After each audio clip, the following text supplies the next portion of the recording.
Trump. He's the one who's crooked. Well, that'll teach him. The singer published a blog post for something called the Huffington Post, which is a website attacking Trump. Among her jabs, she calls him a guy who looks like a raccoon in a tanning bed with a flying squirrel on his head. Wow. Smoke rising from her keyboard.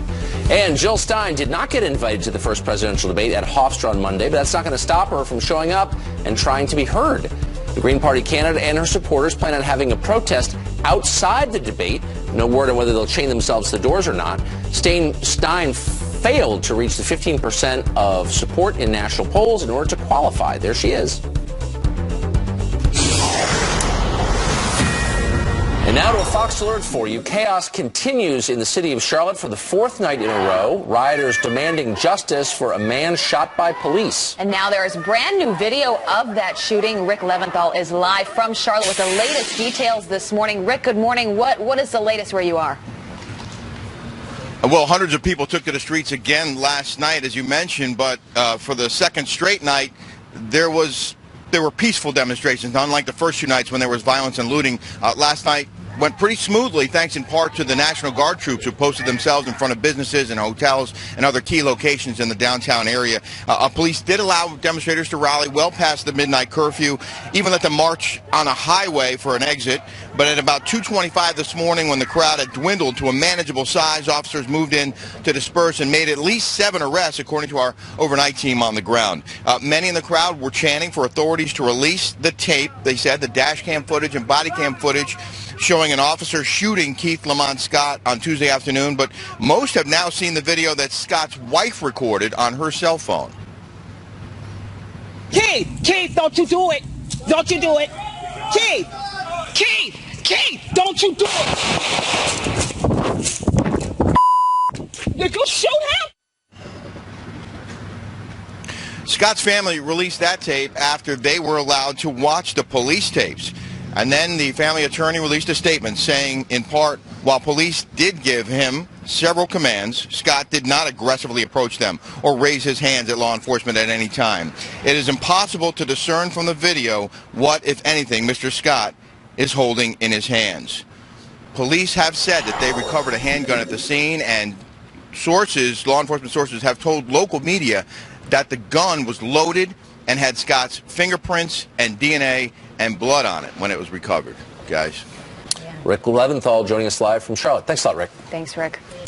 Well, we're just getting warmed up this Saturday morning. Rudy Giuliani, Lieutenant General Michael Flynn, a key advisor of the Trump campaign, along with the great Chuck Woolery and Geraldo Rivera. They are all to come on this show. Plus, Christmas, baby, 3 months away, but the toys your kid will be asking for are already on the shelves. We've got some of them in our studio this morning. Clayton is even playing with them already. No surprise there. Good morning to you. It is Saturday, September 24th. I'm Abby Hunston. We start with a Fox News alert. A massacre at the mall. 5 people are dead after a shooter opens fire in a gun-free zone. We're receiving shots fired at Burlington. I've got 2 victims down bleeding in the makeup section. Unknown number of victims. Reports of 3 to 4 down inside. And this morning, police need your help finding this man. You can see him there, the latest on the manhunt in moments. And just 2 days to go before the first presidential debate. What kind of advice is Rudy Giuliani giving Donald Trump, America's mayors? Here, and he's coming into the studio. Come on in, Mr. Mayor. And we've had some confusion with the cameras. Come on, the question is, will America elect this man as their president? What would you do if you were elected about Aleppo? About Aleppo. And what is Aleppo? You're kidding. No. Aleppo is in Syria. Aleppo. What is Aleppo? It's a question every marijuana smoker asked himself at some point. MSNBC just gave Gary Johnson a do-over. Watch this. I think I could stand up there for the whole debate and not say anything and emerge as a leader. Wow. Our show continues with Rudy Giuliani. Stay tuned. Oh boy.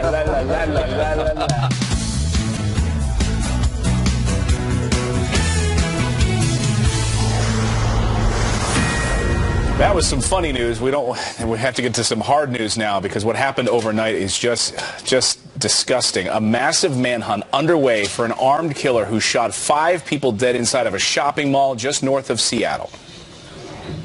She just said there's people shooting. I heard a gunshot. I told her to just go to the bathroom and lock the door. Just lock the door and I'll be there as soon as I can. I don't know if they've even got to her yet. She's not answering her phone. I don't know if it went dead or I don't know. Oh, unbelievable. All of the victims shot inside of a Macy's department store. Among the dead, 4 women and 1 man. Just heartbreaking. Right now, police are scouring the area for this man seen on surveillance video carrying a hunting rifle. Police describe him as a Hispanic male in his 20s, wearing all black. At this time, we are urging people to stay inside of their homes. If they see anything suspicious, then we urge them to call 911.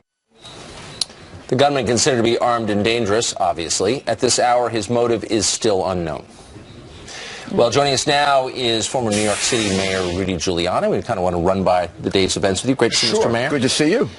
So, first up, Hillary Clinton has postponed or canceled her trip to Charlotte. It's one of where the riots are taking place. It's one of a bunch of different events that she's canceled recently. But if she had gone to Charlotte, what could she have said? Well, first of all, I think it was wise for her to do it. I mean, and also wise for Donald Trump not to go. They're having enough problems dealing with it. And we certainly don't want to politicize it.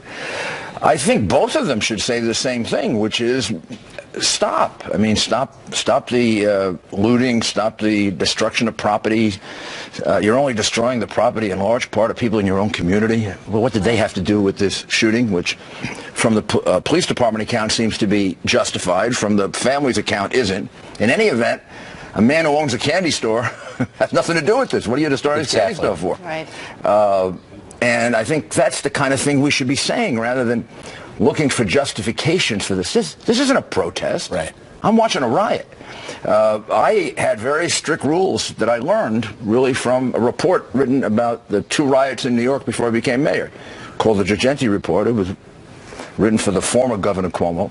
And basically the major theory of patrolling a riot is you don't let them take your streets. Yeah. The streets belong to the people of the city.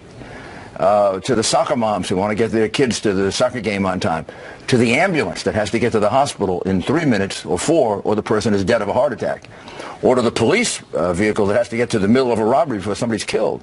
You take the streets like the ones you see in back of us, and you crowd them with people, you're making that city dangerous, unless you get a permit, and we know about it, and therefore we can plan around it. Right. So my rule was, first guy that went on the street, you got arrested, handcuffed, and taken away. Second guy that went on the street, handcuffed. By the 5th or 6th guy, they kind of got the message.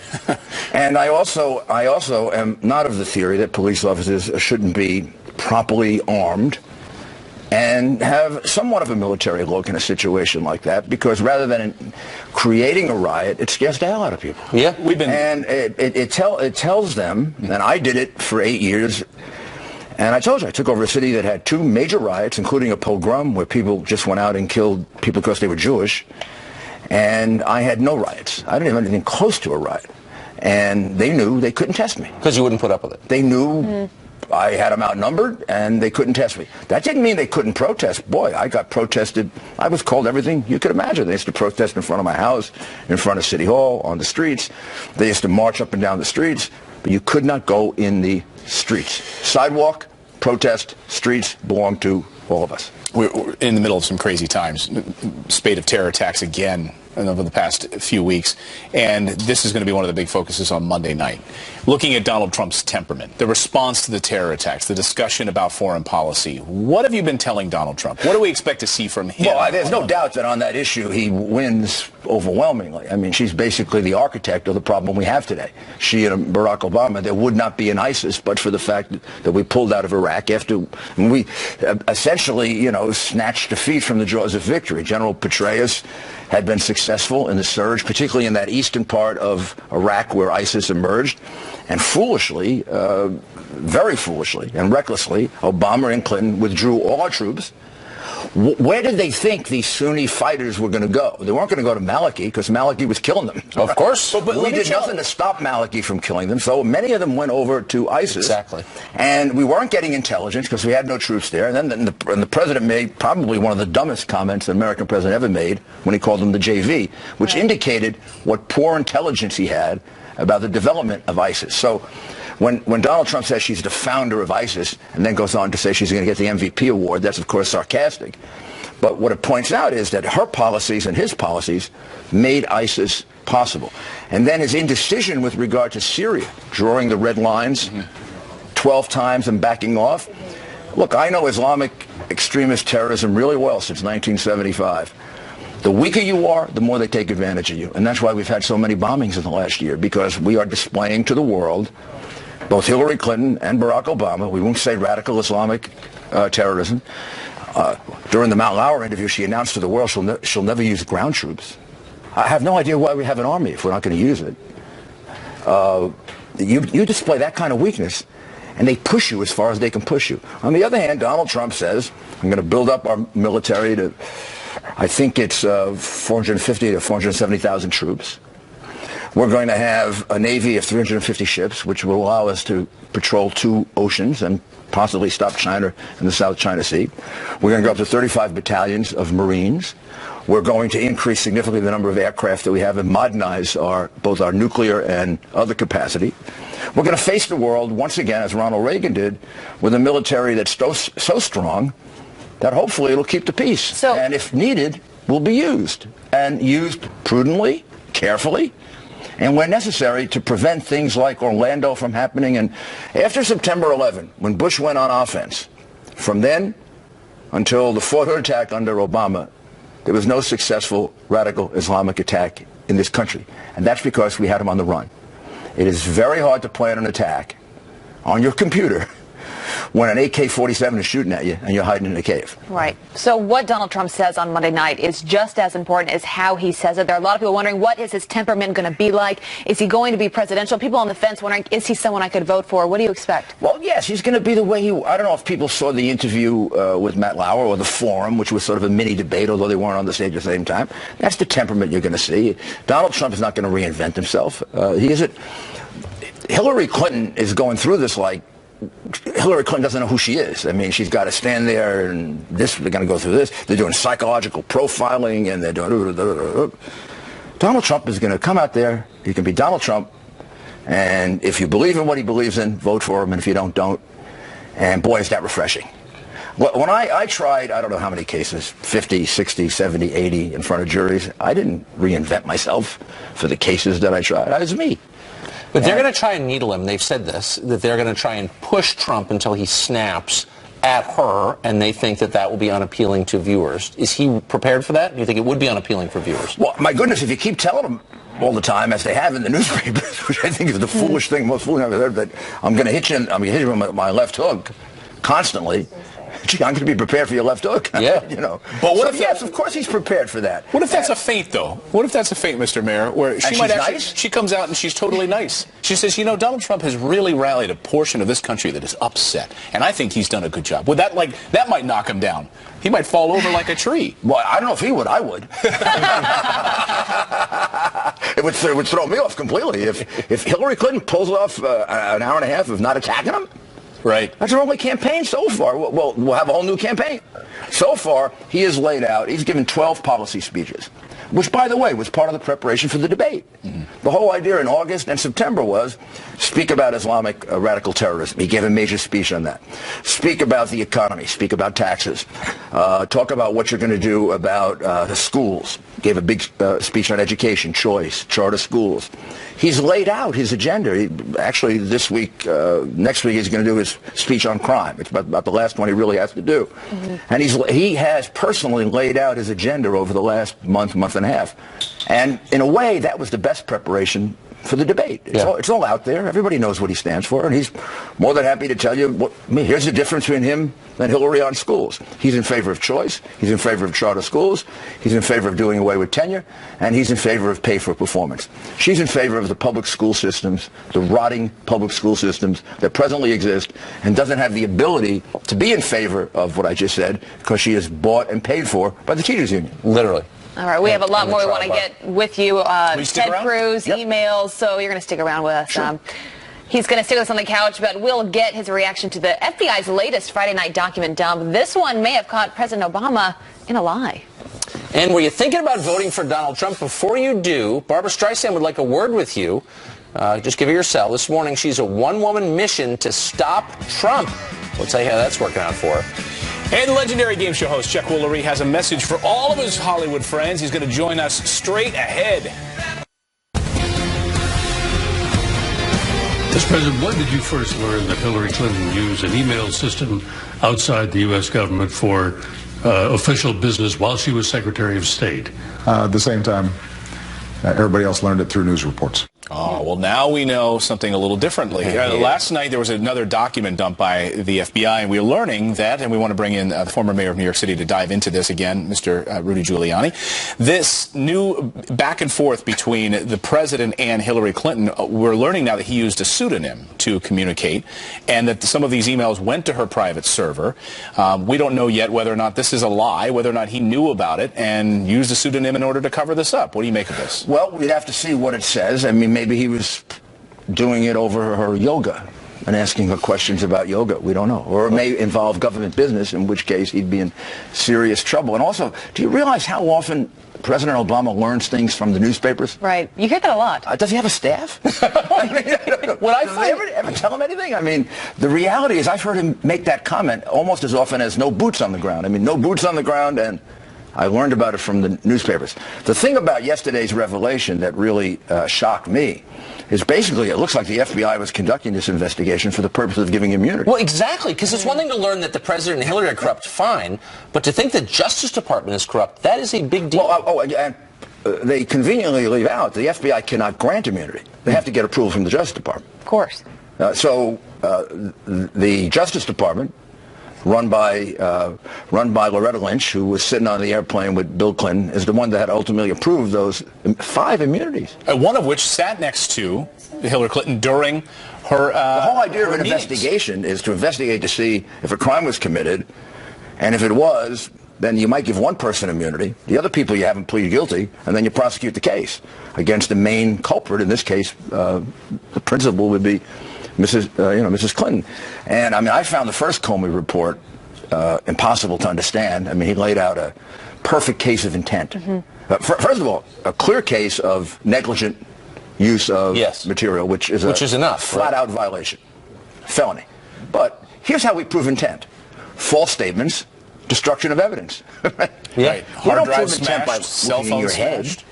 We look at your actions. This is a charge every judge gives a jury in a criminal trial. He will tell a jury the way the government proves intent. They have to prove beyond a reasonable doubt the person intended to commit a crime, and the best way to determine intent is to look at the person's actions. A false exculpatory statement is evidence of guilt. Destruction of evidence is evidence of guilt. I mean, that's just common sense. Yeah. Right? And both of those are happened in very mass. clear. Both of those didn't just happen. They happened in mass. So how can Comey run the FBI? How can he continue to keep that job? I don't understand how he couldn't, after reading his report and now watching these Friday afternoon kind of political hack putting out of information. I mean, that's what political hacks do. Yeah. It's disgraceful. Yeah. And to give immunity to so many people, some of whom look like people that didn't have top security clearance or security and had top security information in their possession. I don't know if the Justice Department can ever prosecute anyone for violating this statute. The violations here were so many, so often, so gross. I don't know if we'll ever get a case like this. I mean, one of the things he said during his news conference to justify himself was, well, we've never had a case like this. Well, he's right. We never had a case of this kind of massive exposure of top secret and confidential information to our enemies during a period of time in which we know that they're hacking left and right. I mean, they just hacked 500 million identities from Yahoo. Yeah, still a lot of serious questions. Before we let you go quickly, though, Ted Cruz endorsing Donald Trump yesterday. Big news of the day. What's your reaction to that? Well, I'm happy as a Republican that the party is together, or at least as together as you're going to get it. I look at the polls, and, at one point Donald Trump was down to 73% of the Republican vote. He's up now pushing almost what Romney had. He's about 90, 88, 90. Romney was at 93. He gets to 93. With his ability to appeal to independent voters, which Romney didn't have, and even to some Democrats, I think we got a good chance of winning this election. And that's what he needs. All right, Mayor, always good to have you on the couch with us this morning. Mr. Mayor, great to see you. Good to see you. All right, what happens when you ask the American people who has the best stamina to be president of the United States? Well, the answer and what that might mean heading into Monday night's debate next. Then will Americans elect this man as their next president? What would you do if you were elected about Aleppo? About Aleppo. And what is Aleppo?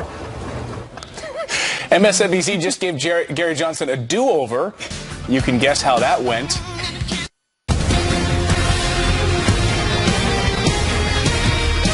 We're now just 45 days away from the presidential election. Holy smokes. And Israeli Prime Minister Benjamin Netanyahu will meet separately with Donald Trump and Hillary Clinton tomorrow.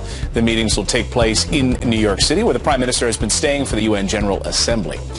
And we've all seen the video, Hillary Clinton tumbling down after leaving that 9/11 memorial. Now we know what kind of damage episodes like that are doing to her campaign. A brand new McClatchy-Maris poll shows likely voters think Donald Trump has more stamina to be president, 53 to 39%.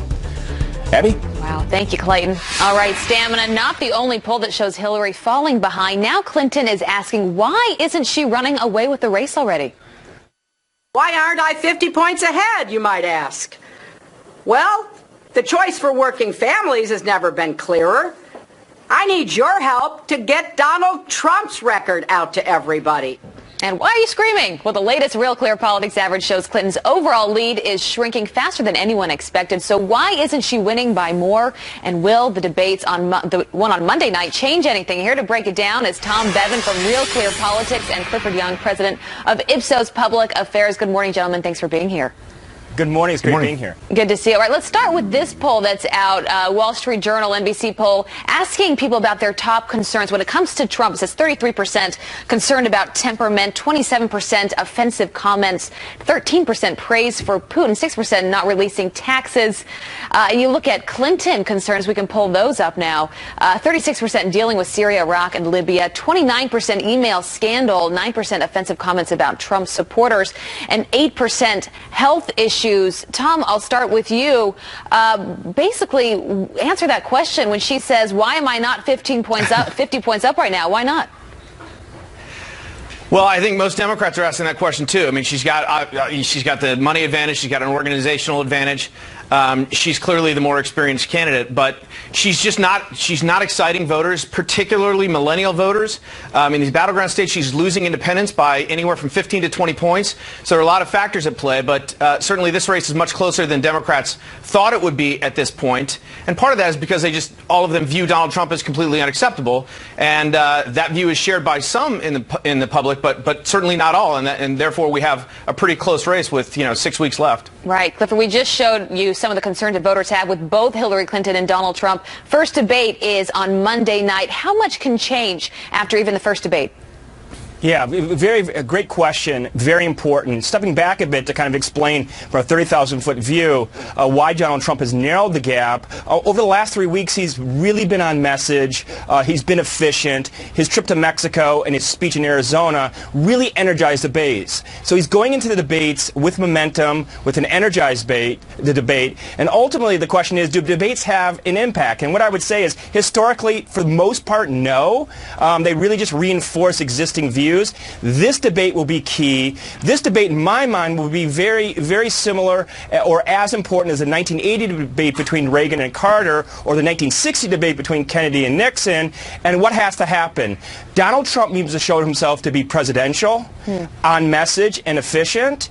And in contrast, Hillary should show herself to be on message and specifically talking about those sort of key issues that people are worried about: her health, her stamina, her ability to see the effort through. Yeah, Tom, this race really at this point is neck and neck. You look at some of the swing state polls. This race could very well come down to independent voters who haven't decided who they're voting for.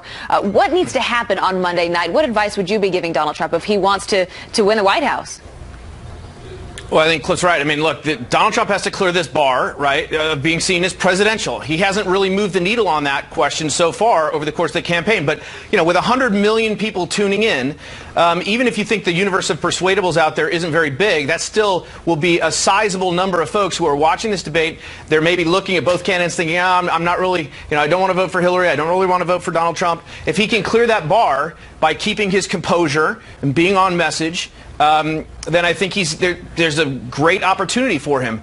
Conversely, I think Hillary, she's not going to be able to wash away her biggest vulnerability, which is this trust issue. So she has to exploit her strengths, which is competence and experience and judgment. And so they're both going to be fighting over the same turf, and it's going to be interesting to watch. Right. Tom, what does history tell us about the importance of these debates? When you look at past presidential candidates, where they stand against each other going into the debates, and then after the debates, what can we learn from that?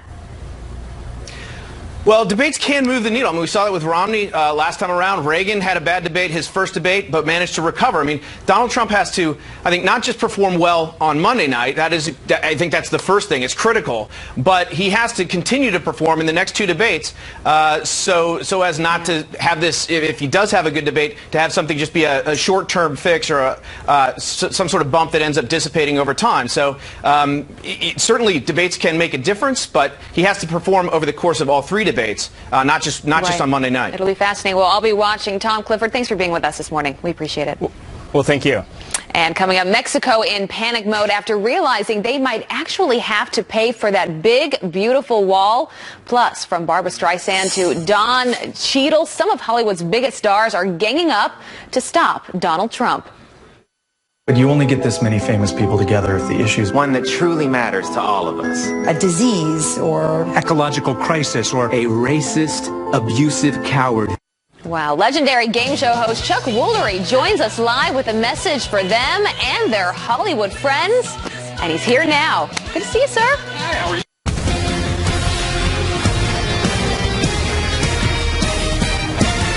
But you only get this many famous people together if the issue's one that truly matters to all of us. A disease or ecological crisis or a racist, abusive coward who could permanently damage the fabric of our society. Do the math. Do we really want to give nuclear weapons to a man whose signature move is firing? Firing things? But we can end this nightmare before it begins. We can save the day. Joining us now is Chuck Woolery, a man who spent many years in Hollywood. Chuck, I look at this, and the first thing I think is I can't wait to vote Big Orange in November. I'm serious. This has got to put people off. This has got to have a counterproductive effect. Well, I'm not sure it has a counterproductive effect. However, when the cultural Marxists of Hollywood get together in their sheep pen, I mean, it's true. It's like they all follow each other because they're afraid not to do anything else. I guarantee you, I don't know a lot of these people. In fact, I'm not sure I know any of them. However, I know the culture. I lived there 45 years. I know what it's like. You do it for one reason. One is you want to work.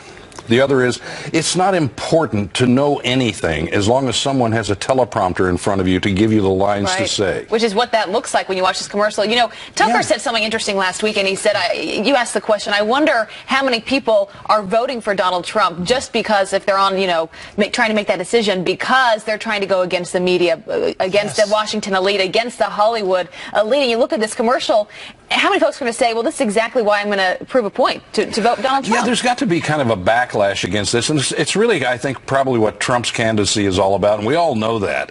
But it's a massive backlash against this PC, which, you know, no one knows where this stuff came from. It just kind of, PC just kind of appeared. Well, it didn't. It was the Frankfurt School. That's where it appeared, and the Frankfurt School, it's a real interesting little piece. Frankfurt School was in Germany, obviously, brought on PC. Marx picked it up, thought it was a great idea for his government. By the Second World War, Hitler was such an anti-communist that the Franklin School had to move, so the Frankfurt School, so they moved here to the Columbia University campus. You will find the Frankfurt School on Columbia's property. That's where political correctness came from. I like the history of all of this stuff so that I understand what's happening today. I want to know who my enemy is. Our enemy is cultural Marxism. And that's with Hollywood, with everything. Speaking of history, there's some water under the bridge with Senator Ted Cruz and Donald Trump. I was a Cruzy. You were a Cruzy. Yeah. You're a Texas guy. I am. The news this week that Ted Cruz is throwing his support behind Donald Trump, did you fall off your chair? No, it's about time, really. I was very disappointed in, I don't know Ted Cruz. I've never met him. But he's a very principled conservative, which I find, you know, assuring to me. But I was very disappointed in how he handled the convention and his speech there, even though I know he said vote your conscience and everything else. It's not that I wanted him to get on board and become a pom-pom girl. It wasn't that. It's just that it was over. acknowledge the fact that it's over and move on. Is there anything that concerns you with Donald Trump as someone that is supporting him? You know, a lot of people say that some things he says can come across as respectable. What He's a populist. I fear one part, which is a kind of a Hoover element, which is the tariffs. You know, Hoover was the last businessman we had as a president, and Donald Trump will be the next if he's our president. And the idea of tariffs frightens me, because I think that kind of helped lead into the Great Depression that we were in, and just the opposite with Coolidge. I'm a historian. I like to go back in history and find out who did it right and who did it wrong, and then say, well, why don't we do it right again, or why are we doing it wrong? But so Trump is, of course, a populist, and populism does raise certain concerns. The people who've arrayed against him, though, are the opposite of populists. They're elitists. Right. So if you were to divide, you know, look at which is a bigger threat to the way we live, populism or elitism? I go with Trump on this one. I have to go with Trump. I will vote for Donald Trump. I will support Donald Trump. And I will pray that Mike Pence will have a great impression on Donald Trump and make him more conservative. And the problem is, we get back to this with a history of all of this. People don't even understand what the word conservative means anymore. They don't understand what the word progressive means. They don't understand what liberal means. They just say, oh, you look like and you act like and you talk like, you must be a liberal. Exactly. You know where they can find out? Blunt Force Truth. A podcast that Clayton has endorsed. Clayton's a big podcast guy. He says it's awesome. I love it. And last time we talked about it on the show, it skyrocketed to #1. It's a fantastic podcast. Chuck hosts it. You've got to go and listen to it. Download it on iTunes right now. Blunt Force Truth. Tell us quickly what's it about. It's about deconstructing the news and looking at the history of our politics and how it's affected our country. And we have a lot of guests on who are pretty interesting. It's fun to do. Awesome. Thanks for being here this morning. Thank you. Great to see you. Nice to see you. Thank you. All right, we do want to turn to some other headlines this morning. Chilling new details from the investigation into the suspected New York bomber Ahmaud Rahami. Sources saying that he rode the train carrying those pipe and pressure cooker bombs into Manhattan on the night of the blast. The first bomb injuring dozens of people. The second never went off. Rahami remains in stable condition after being hunted down and shot by police. It has been a huge campaign promise from the beginning. Donald Trump forcing Mexico to pay for the border wall.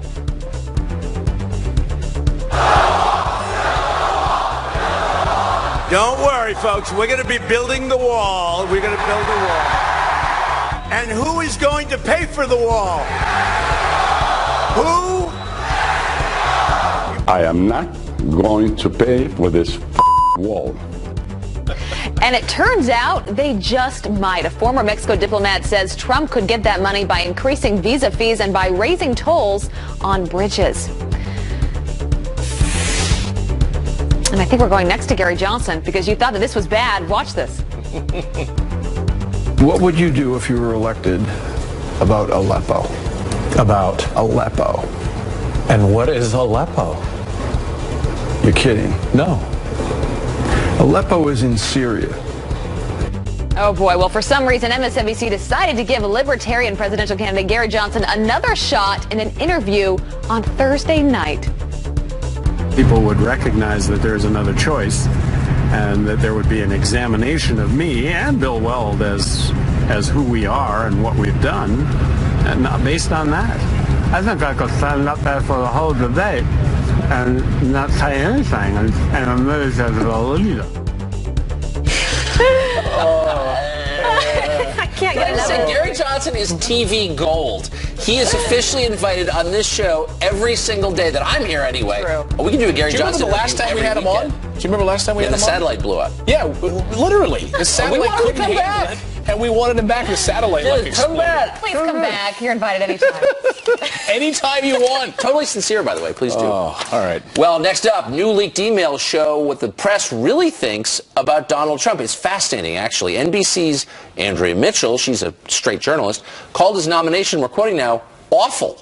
The Clinton camp says the press is going too easy on Trump. Huh? Rick Sanchez says, oh, that's not right. He joins us next. Plus, Whoopi Goldberg just fired herself from The View. What?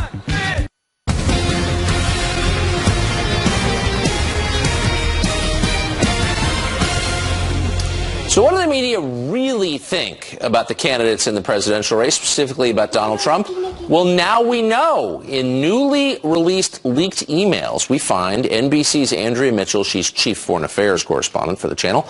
She wrote this to former Secretary of State Colin Powell back in June. She said, quote, Armitage now supporting her, Hillary, that'd be Dick Armitage, Powell's former deputy. Are you going to endorse her too? I'm wondering. She continues, I know Trump controls the convention rules committee, but I keep thinking they have to find a way not to nominate him. Powell responds this way, I don't see how. Even Paul Ryan in today's paper says he has problems, but is sticking with Trump. Trump is his own best critic right now. Be careful not to give him critics he can attack and divert attention. I assume he will get the nomination. Then the game is on. To which Andrea Mitchell responds, it is awful. It is awful. Wow. Pulling back the mask, that's what she really thinks. Well, this is Hillary Clinton's team is blaming her struggling poll numbers on the press. They're whining that the media are going too easy on Donald Trump, if you can even imagine. Joining us now to discuss, our old friend, radio talk show host and Fox News Latino.com contributor, Rick Sanchez.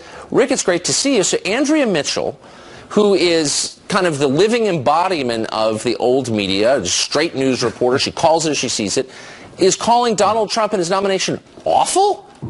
How can she cover this race? She's not the living embodiment of what news media is supposed to be traditionally in this country. Andrea Mitchell is one of the insiders, and she views Donald Trump as an interloper. How dare someone like this become a part of our political system, as if she has the right to determine who gets to be in that political system. That's the ongoing problem that I've long written about and long noticed inside our media atmosphere and ambiance in this country, which is too many people in that little inside bubble seem to think that they have the right to determine from their little balconies, I guess in New York City or something, what the rest of us in the nation are actually looking for in a candidate. That's the real problem with that. That she's making a determination based on how she and the rest of the so-called insiders in the media feel about our politics, and that's not her place. Her place is to find out what people are saying and report back to us. So you're saying Andrea Mitchell, who's been in this business for 40 years, married to the former Federal Reserve Chairman Alan Greenspan, is part of the establishment. I think that's fair. But why is the establishment so threatened by Trump? And the press especially, you think that the press's job is to take the side of the powerless against the powerful, ask tough questions of those who are running things on behalf of the rest of us. They seem to be doing the opposite. The press should be threatened by Trump. The press should also be threatened by Hillary Clinton.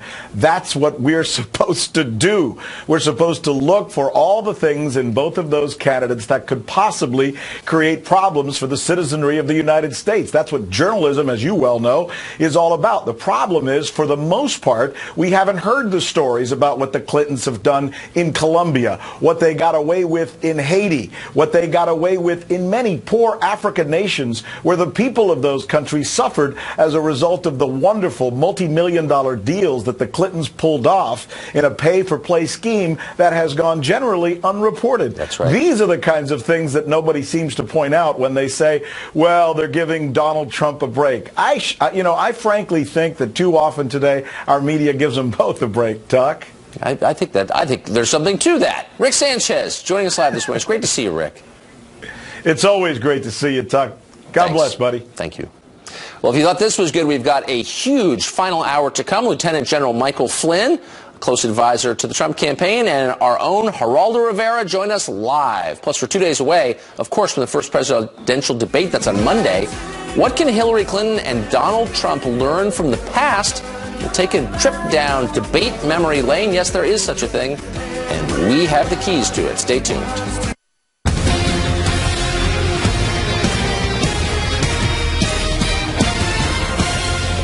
Well, there are just 2 days until Hillary Clinton and Donald Trump face off for the very first time at Hofstra University in that debate. So what can we learn from past memorable debate moments?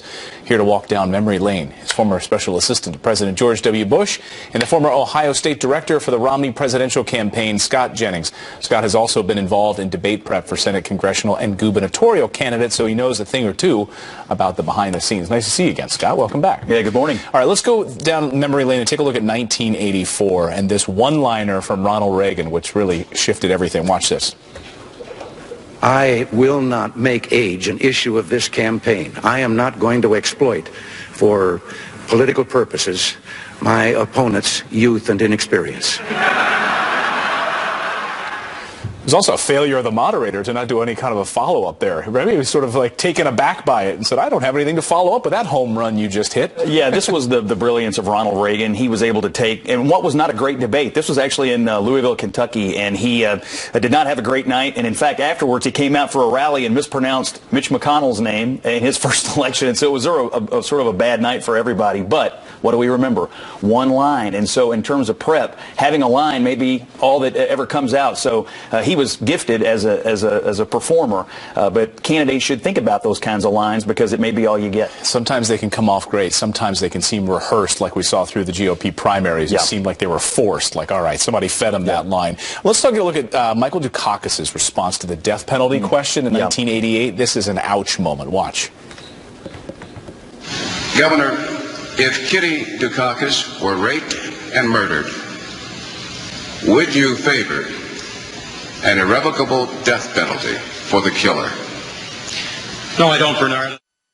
So we asked about his wife. Would you favor the death penalty? What about that moment? Yeah, here's the thing about that question. It sounds like a policy question, but it's not. His campaign manager, Dukakis' campaign manager, later said this wasn't about policy. It was testing his emotional demeanor and connectivity with average people. He answered it like a cold set of talking points, and that's not a question you want to answer that way. So candidates, when they get these questions, there's a policy element, but you have to remember, folks aren't necessarily just judging you on policy.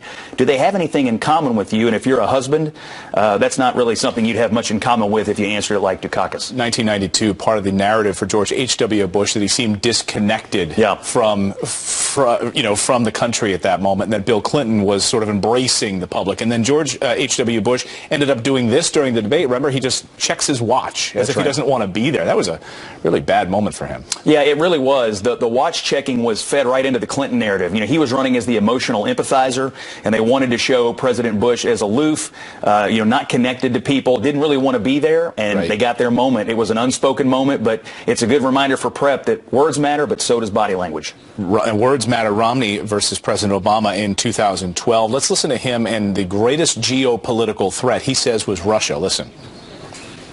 Months ago, when you were asked what's the biggest geopolitical threat facing America, you said Russia. Not Al-Qaeda, you said Russia. In the 1980s are now calling to ask for their foreign policy back because the Cold War has been over for 20 years. What about that moment? It was a little bit of a passive rebuttal from Governor Romney there. Obama got the best of him. It turns out that in retrospect, it wasn't true. Russia is our #1 threat, but at that time, Romney didn't press the point. And so never let someone get between you and your key point, whether it's a moderator or your opponent. Great stuff. Always great to watch this. We'll be watching on Monday night. Scott, great to see you this morning. Thanks for your expertise on this. We've got a big final hour on tap. Lieutenant General Michael Flynn, Geraldo Rivera, both join us live when we come back.